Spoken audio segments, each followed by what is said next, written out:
tarde, pessoal. Tudo bem com vocês? Vamos falar mais um pouquinho sobre festa junina? Vamos lá. Hoje eu vou contar uma história. Isabel, prima de Maria, estava grávida e aí foi contar para Maria da sua gravidez. Maria ficou toda feliz. Isabel falou: "Meu filho irá se chamar João Batista."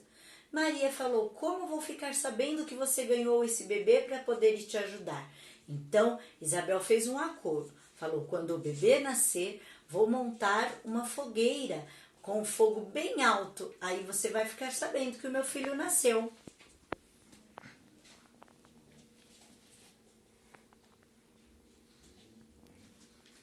Gostaram da história? Agora vamos para a nossa atividade.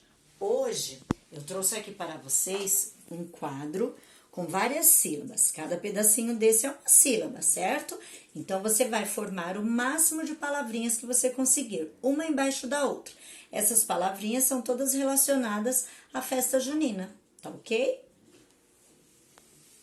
Tchau, até a próxima!